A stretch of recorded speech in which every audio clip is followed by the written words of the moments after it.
बिंदु हम पूरे कर चुके हैं। 17,000 करोड़ की बड़ी धनराशि 2 साल के बकाया बोनस के रूप में 3100 रुपये प्रति क्विंटल धान की कीमत के रूप में हम छत्तीसगढ़ के किसानों को दे चुके हैं।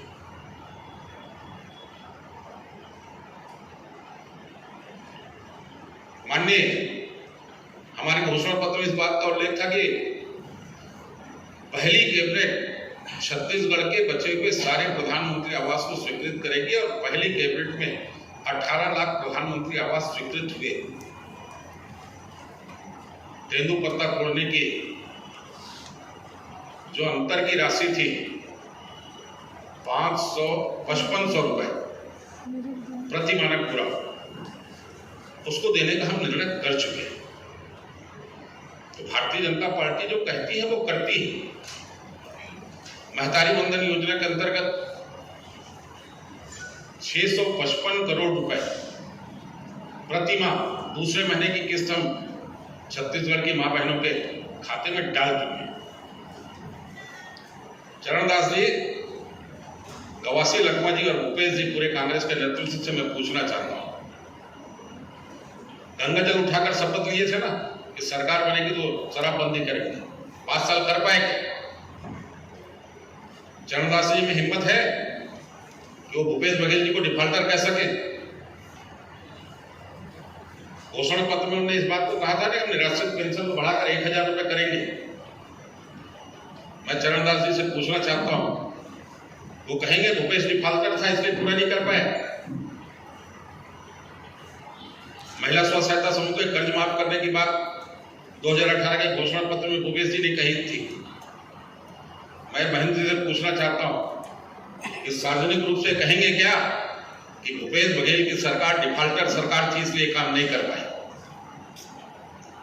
दूसरे के घर पे पत्थर फेंकने के पहले जरा अपने घर को देख लो, अपने गिरेबान पे झांक लो तो ज्यादा अच्छा रहेगा। मैं माननीय भूपेश जी से कहना चाहता हूं।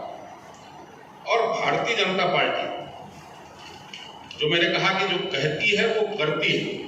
हमने जनता से जो वादे किए वो पूरे किए और जो बचे हैं उसको हम पूरा करेंगे।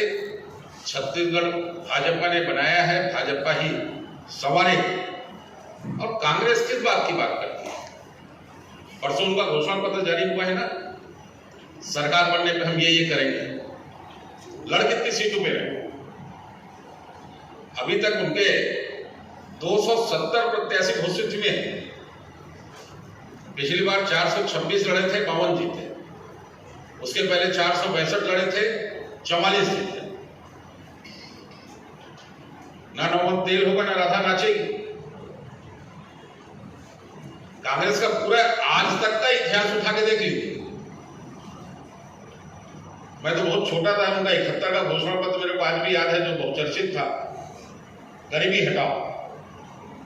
हटी क्या गरीबी? लगातार सरकार में वो रहे। 84 में उनको जो बहुमत मिला वो बहुमत तो आज तक किसी राजनीतिक दल को नहीं मिला। पर 84 से 89 के बीच जो हुआ बताने की जरूरत नहीं है। आप सब जानते हैं कि देश की हालत कैसी बिगड़ी। और उस बहुमत के बाद कांग्रेस सरकार से जो बाहर हुई वो आज तक लोकसभा में स्पष्ट बहुमत लेकर नहीं आ पाई। और आज वो न्याय की बात कर रहे हैं।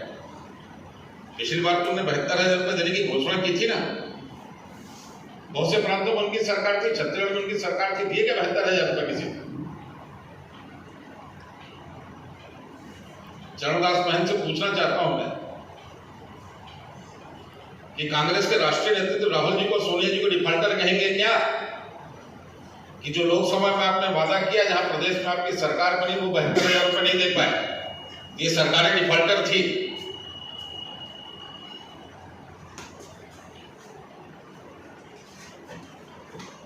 और दुर्भाग्यजनक स्थिति ये बन गई कि राजनीतिक क्षेत्र में जो भाषा की मर्यादा होनी चाहिए, ये भाषा की मर्यादा कांग्रेस का राष्ट्रीय नेतृत्व भी तोड़ रहा है और कांग्रेस का प्रदेश नेतृत्व भी तोड़ रहा है। पिछले समय चौकीदार चोर है, इस शब्द का उपयोग किया था माननीय राहुल गांधी ने, और देश की जनता ने बताया कि मोदी जी का हर समर्थक चौकीदार है और देश की रक्षा के लिए कटिबद्ध है। और आज चरणदास जी ने जब कहा कि मुड़ी फोड़ने वाला चाहिए, तो मोदी जी का हर समर्थक खड़ा है कि पहले मेरी मुंडी फोड़ो फिर मोदी को मारो। अगर मोदी जी को आप डिफॉल्टर कह रहे हो तो माननीय चरणदास जी और कांग्रेस के प्रदेश और राष्ट्रीय नेतृत्व को ये बताना चाहिए कि आपने जो कहा उसमें कितना पूरा किया।